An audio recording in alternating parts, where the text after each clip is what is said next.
Hey folks, Andy here, thanks for joining me. Right, time I think for one last little delve into the world of guitar setup. The reason being that Sam has dropped his Strat off with me for a bit of love and attention. Now, most of the things we'll be doing with this have been covered in other vids in the series, but I thought we might use this as an opportunity to take a look at setting up this style of tailpiece. Now, this one has 6 screws holding it in place, and the idea is that the whole mechanism rocks about those screws. Some other designs have posts, things like Floyd Rose's have posts.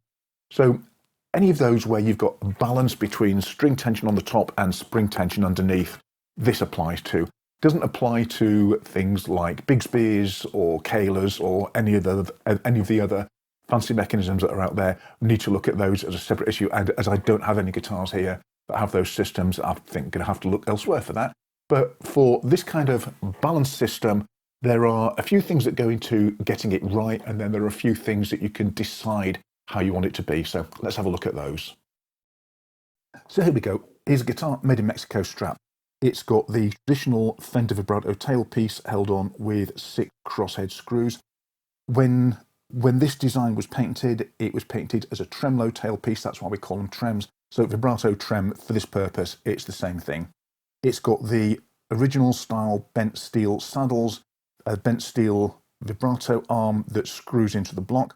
I'm going to remove this for the moment because I want to be able to flip the guitar over without knocking everything out of tune. So we just take that off there. Right, this guitar feels to me though it was originally set up for heavier strings. I think it's got 9-42s on it at the moment. And the reason I say this is that doing a quick check on the neck relief, the strings are actually touching in the middle of the neck. So the neck's either bowed backwards or is just a little bit too flat. And also the tailpiece is really close to the body there. Now, the way these things work is you have tailpiece on the top. Let's just flip this over so we can get a side view.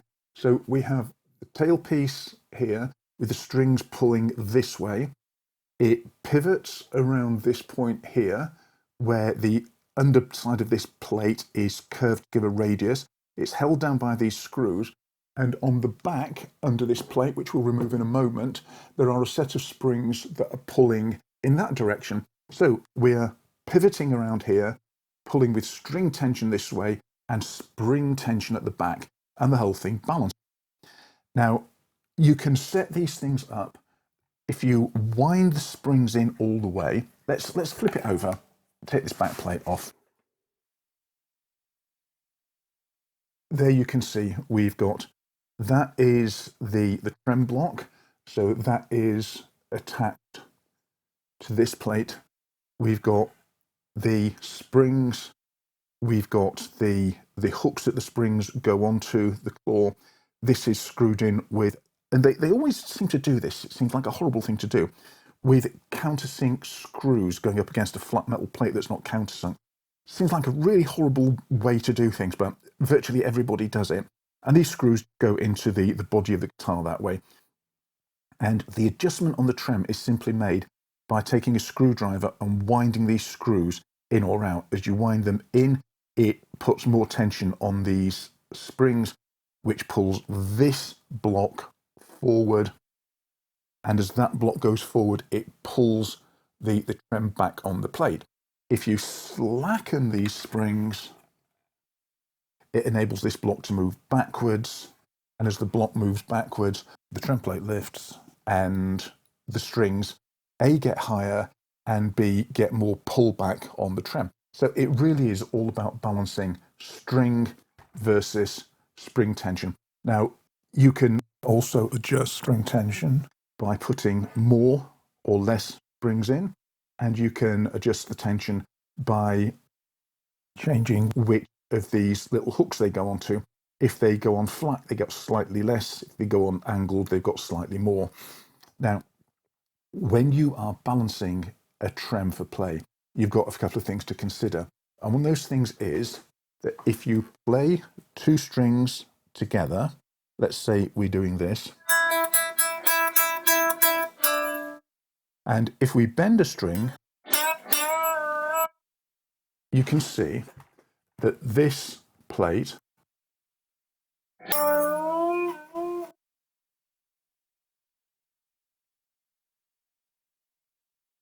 is lifting. quite noticeably. That means that as you bend the string, as the string is getting higher in pitch, it's pulling the plate forward, which is lowering the pitch. And you kind of just get used to compensating for that, because you'll go and you'll just bend it to the point where it's in tune, even though the plate's smooth. But when you're then playing two strings together, it flattens both of the strings. And there are a few ways that you can get around that. One is you learn to bend both of the strings that you're playing with. You can get a device, something like a trem setter, which goes in the back, which locks the bridge in place until you get a certain amount of force on it. They're kind of useful. Some use springs, some use magnets. The problem with them is that they kind of take the ability to just wobble the tailpiece a little bit. I had one fitted on my guitar, didn't like it, took it off, but you can get those, you can set them up. The other thing that you can do is you can tighten up these springs here, put lots of tension in here, pull this block forward and pull this plate right back so it's lying flat on the body, and have so much tension on it that when you bend your strings, the plate doesn't move. Or alternatively, you can kind of do that manually as you play by resting your hand on the bridge and just hold it in place as you play. Easiest thing to do, but people do all of these.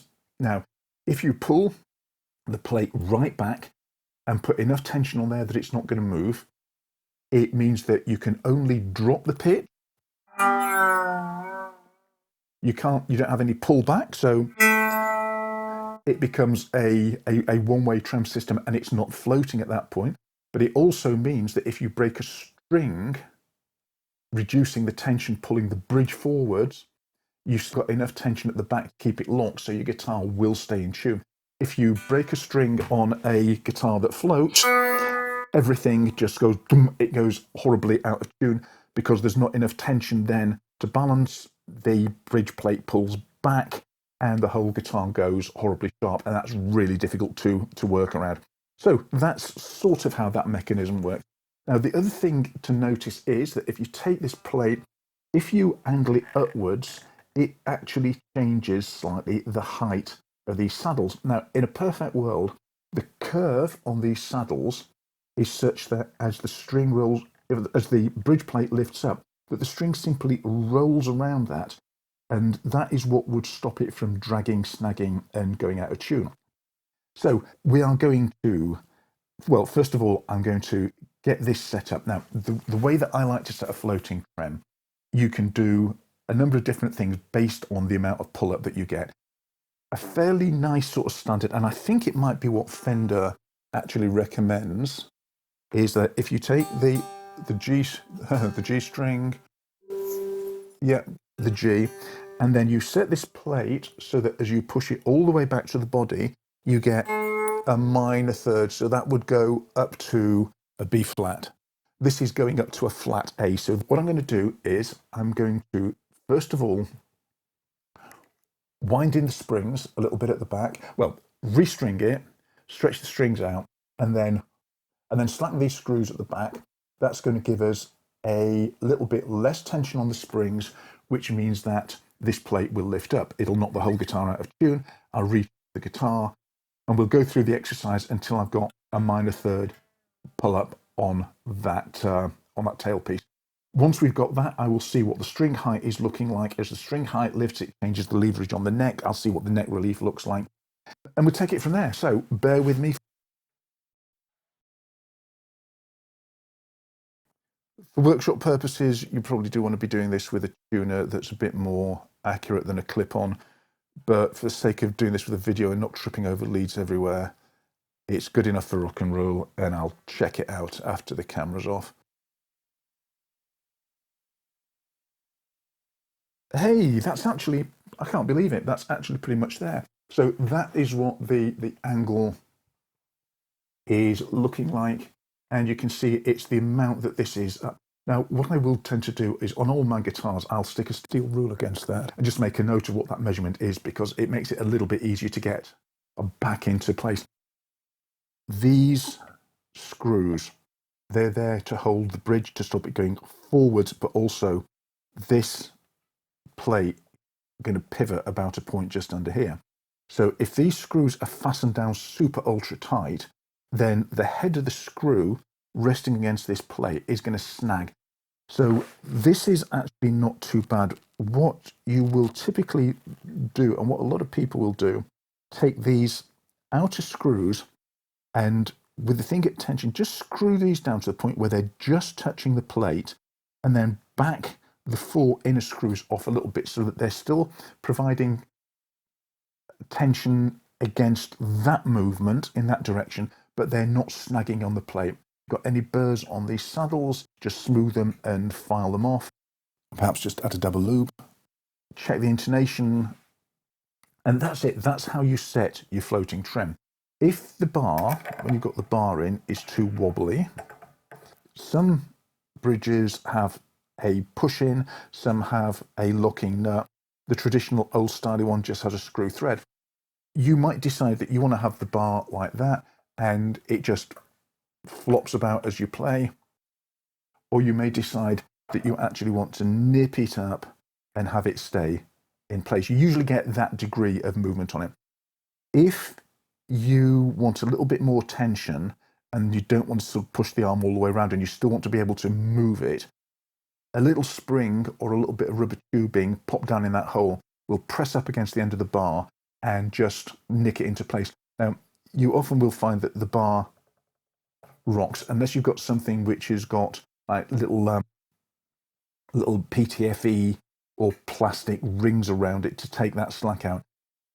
If you haven't, you could try a couple of lines of PTFE tape around the threads on the bar. Like this one, it's actually the same basic principle. So in this case, the strings are locked in place at the back. You have got these 2 posts, one on either side, and the bridge plate knocks into there. But you're still doing the same thing. You're still balancing string tension against spring tension in the back. And the other thing that you have to think about with something like a Floyd is the angle of this plate. You can have it angled back, you can have it angled forward. Generally speaking, I like to have this plate running parallel to the guitar body.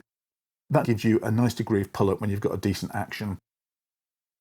Check that these screws don't pull forward. You've only got 2 mounting points on a guitar like this, and they're very often going into a fairly soft wood. And you need to check that the knife edges on the trem plate are in good condition. What else is there that we need to mention? Yep, sometimes you are going to get something like a Floyd, which is a low profile one, where you actually get a routing out of the back so that your pull back takes the bridge plate into the body of the guitar rather than just taking it closer. And you see, in this case, you have got the arm mounts with a grub screw which goes up against a little, I think it's got a plastic bushing in it, which kind of holds it in place where you want it. Given that this is a Music Man Axis, which is based on the old Ed Van Halen guitar, and I'm pretty sure that Ed just has his things rocking about all over the place. This floating balanced trem system is probably the most common in the world, but there are plenty of others out there, and if you're not sure, have a look at the manufacturer's instructions. There is no shame in that. And there you are. It really is pretty much that simple.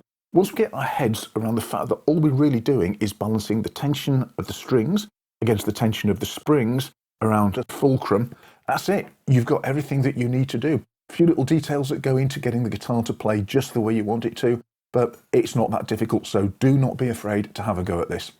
Okay, if this is useful, please give us a thumbs up, much appreciated. Hit the subscribe button, probably even more appreciated. Hit the little bell so you get notified when anything new comes out. Until the next time, look after yourselves. I'm Andy Picker, and I look forward to seeing you then. Bye for now.